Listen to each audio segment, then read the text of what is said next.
Hey, you're watching Vinyl for Miles, your best resource for music and vinyl reviews. Today we're going to be going over some of my recent pickups and deliveries that I've received, so stick around.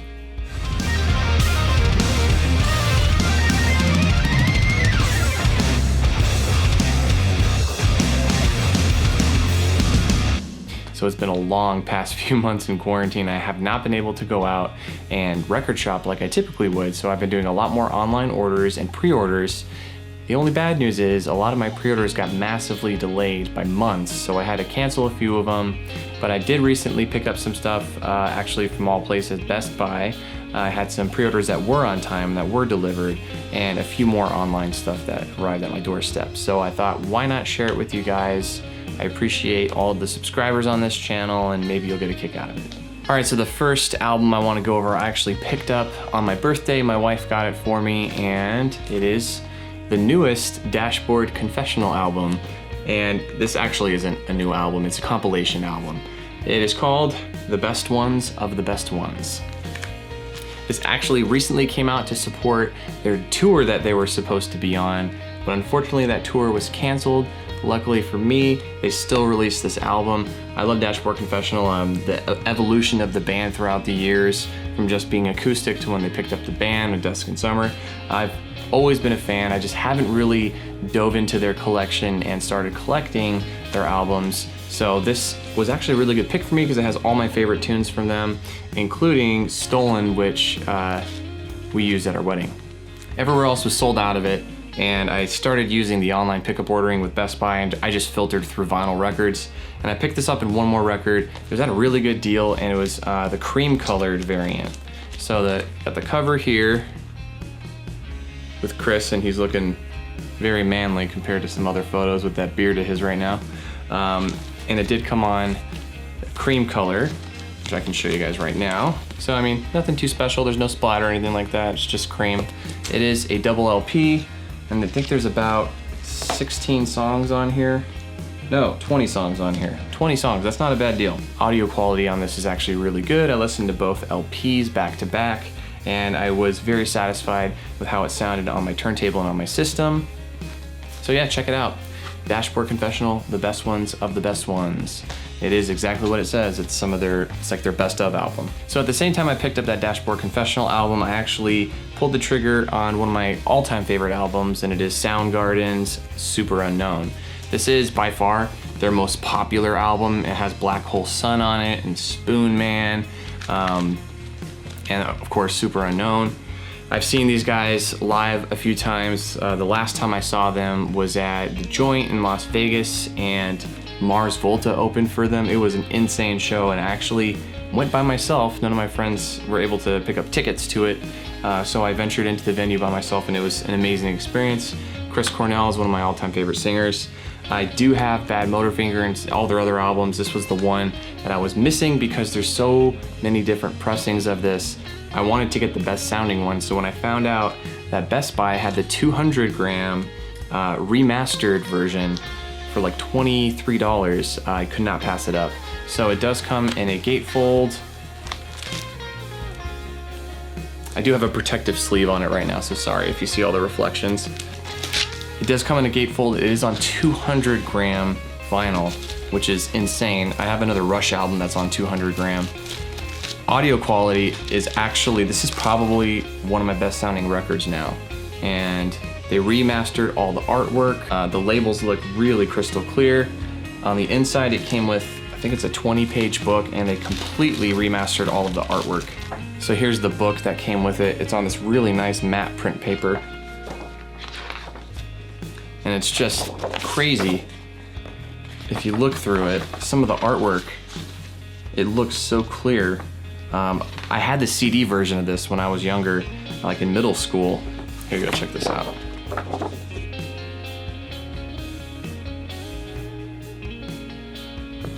So I had this in middle school, and I've listened to this album over and over again. My band actually used to cover 2 songs from Soundgarden when we were touring, but I've never seen the artwork this big and this clear, so this was a total surprise for me. As I mentioned, the sound quality on this is just amazing. Yeah, I mean, this is a great album. It's actually a long album, surprisingly. This era of music with like the sludge and grunge and kind of new metal bands, They didn't really have very long albums, so the fact that you get what you pay for with this makes it even better. So Soundgarden Superunknown. Okay, so now we're gonna dive into my pre-orders. This is stuff that I pre-ordered far before the release date. Some of these, actually all these were delayed because of the coronavirus. But the first one I'm gonna go over is Phantogram Ceremonies.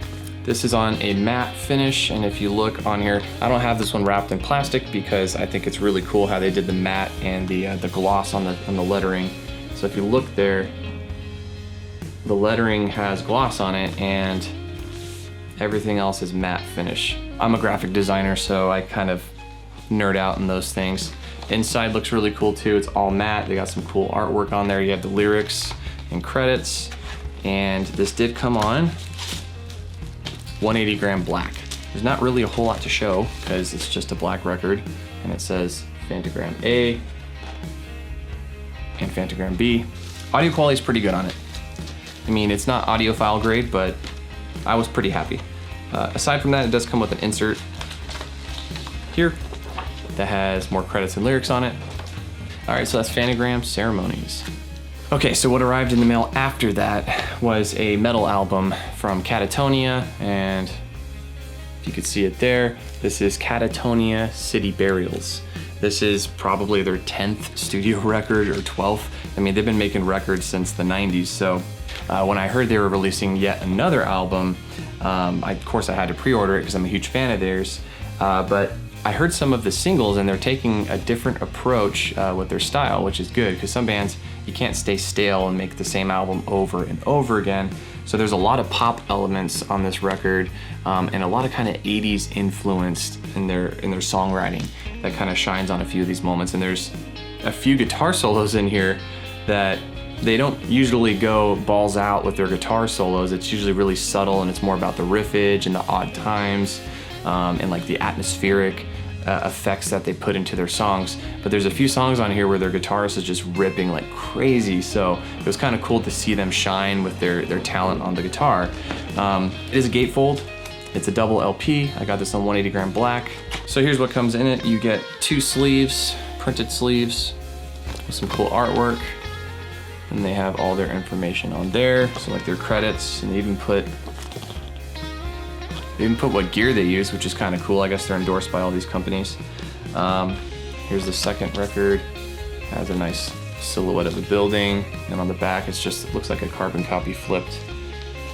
It is on black.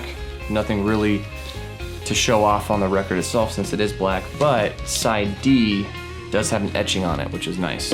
So here's the inside artwork. Sorry, I have a protective sleeve on there that's not really removable to keep dust out and stuff. So here's the coolest part is side D has all this writing on it. So I really love it when you have an album and it only takes up 3 sides of the record, and the artist just goes to the plant and decides to do laser etching on the last side that's blank, because it kind of gives you a collector's item, something fun to look at, and you can even put it up on the wall if you wanted to. So yeah, Katatonia's latest release, it is called City Burials. All right, so we're gonna hit you with another heavier band, I guess you would call them, and it is Caligula's Horse, and it's their album Rise Radiant. This just came out. I got this like a few days ago, and look how beautiful the album cover is.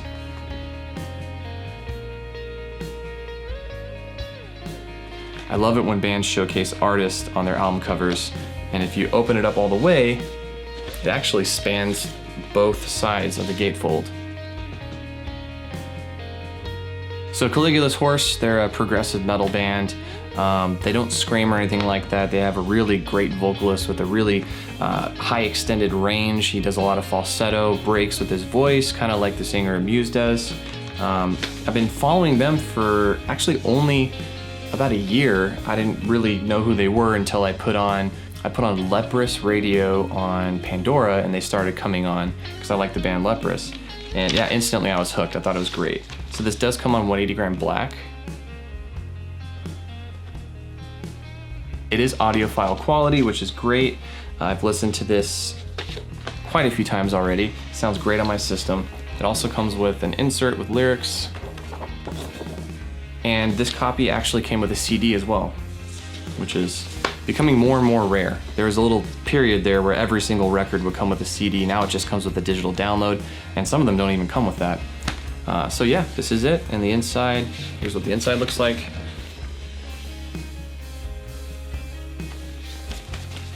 Caligula's Horse, Rise Radiant, check it out. So the last record was another pre-order, and it actually is the Cybertronic Spree, and it's their album Transformers 1986. So what this is, if you're not familiar with the Cybertronic Spree, it's kind of like GWAR. They dress up as Transformers and they play live concerts. And they typically play pop culture music, but mostly surrounded around the Transformer movies and the Transformer TV shows.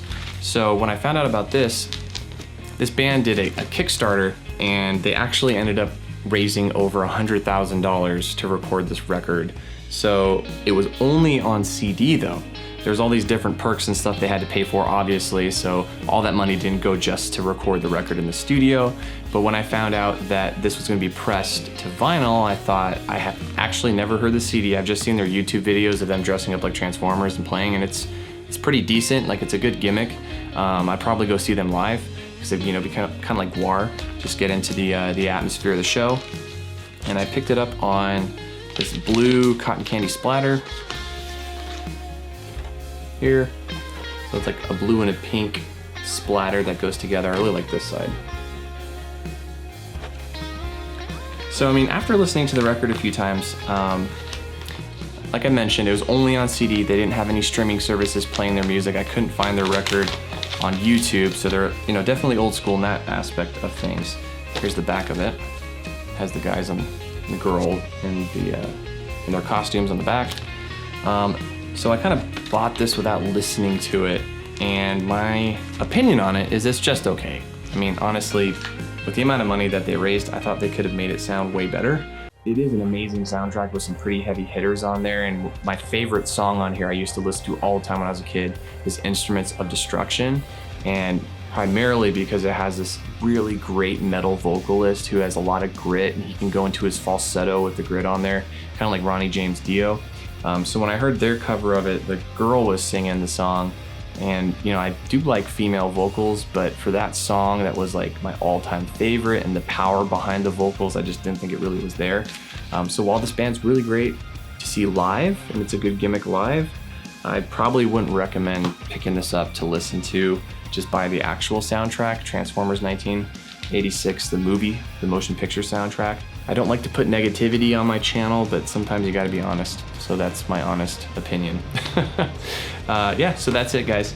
Go ahead and give this video a like if you enjoyed the content, and to subscribe if you wanna see more from me. And if not, thanks for getting this deep into the video. So until next time, I'm Michael, and I'll see you guys later.